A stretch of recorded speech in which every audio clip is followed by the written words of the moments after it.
Sveiki visi, su jumis aš Zita Baskienė ir konsultavimo centras Matrica labai noriu pasidalinti vieną istoriją, juolab, kad jis susijusi su paskutiniu mano video apie tai, kuomet mes esame laisvi, kaip mūsų tembras nesikeičia, neprisitaiko, nesvarbu ar mes pardavimuose, ar versle, arba dar kažkuo, mes esame užtikrinti, ramus, savimi, džiaugiamės ir todėl nebūna prasmės prisitaikyti prie kažkokio įvaizdžio. Bet mano istorija šiek tiek aptakesnė.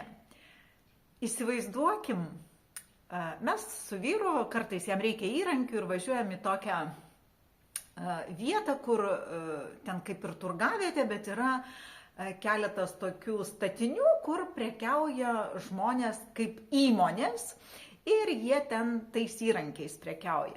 Ir mes prieinam prie tos skyriaus, jau aš einu kartu su vyru ir žiūriu, tas žmogus, kuris stovi tame pastate, jis toks atviras, su stoginė, jis labai, va tas aukšto kodo atspindys.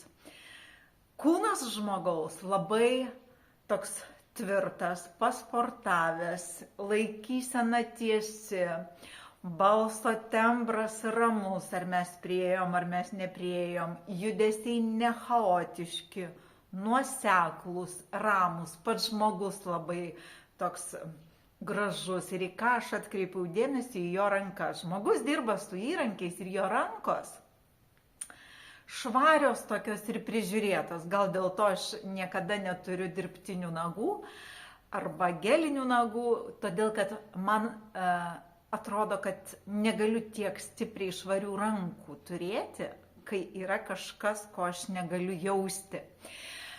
Tai tas vyras toks labai man padarė įspūdį ir aš mintyse galvoju, per tą savo matricos vibracinio dažnio prizmę žiūrėdama, galvoju, šitas žmogus bus labai aukštame dažnyje arba kitaip tariant kode.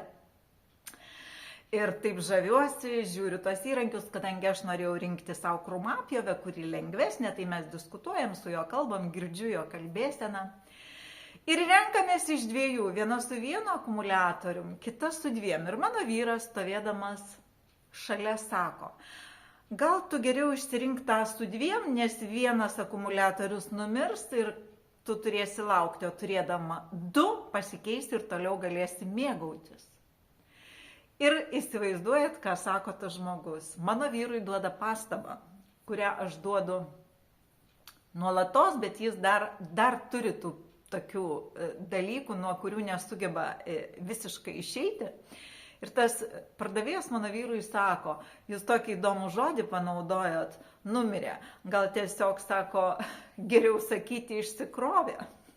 Ir stoviu šalia aš, kuri suprantu pačią esminę žodžio reikšmę, jo vibracinio žodžio reikšmę, statomąją galią materijos, pradedant nuo žodžio. Ir šalia stovi vyras, kuris visai su to nesusijęs savo darbe, bet jis į tai atkreipia dėmesį ir gražiai, mandagiai, tokį akcentuką pasako. Tai aš jums noriu pasakyti, kad tai buvo nuostabiausias patyrimas. Iš vyro pusės, moteris mes dar dažnai kažką ar ne pastebim labiau, bet čia vyras, solidus vyras, po to žiūrėjau jų svetainę, jis yra įmonės vadovas. Ir dar kartą atsiremsiu į tai, kad kai yra žmogus laisvas, jis yra laisvas ne tik nekeisti savo tembro arba kalbėjimo, kai jis parduoda prekę, bet jis yra laisvas ir sakyti, jeigu pamatė kažką, kas tam žmogui galėtų kenkti ir tiesiog pasiūlė atkreipti į tai dėmesį. Tai noriu jums pasakyti, kad aukštas vibracinis dažnis visada susijęs su tuo. Jeigu jūs šiandien esat kitokia, arba aš pasakau, kad kitokie dar žmonės galėtų dirbti tuo klausimu, mėginti kitaip elgtis ir pažiūrėti. Kitaip tai reiškia taip kaip savyje, neprisitaikant. Nemanykite, kad kritikuoju tai sakydama. Aš tai sakydama visada pabrėžiu, kad jūs kelyje. Tas pavyzdys parodo apie labai aukštą, gal aukščiausią vibracinį dažnį. Ir į tai ir reikėtų lygiuotis, tuo reikėtų ir žavėtis. Ir tai matosi, man bent jau visada matosi priėjus prie žmogaus, pažiūrėjus į jo akis, pažiūrėjus į jo elgseną, pažiūrėjus į jo kalbėseną. Ir galų gale galėjau pamatyti ir jo sąmonės lygį per jo paties duotą pastabą. Tai ačiū Jums labai už Jūsų dėmesį, tiesiog labai norėjau pasidalinti ir gero Jums kelio į save. Kai tu esi savyje, tu save priimi, todėl tau nereikia nieko aplinkoje atkartoti. Ačiū.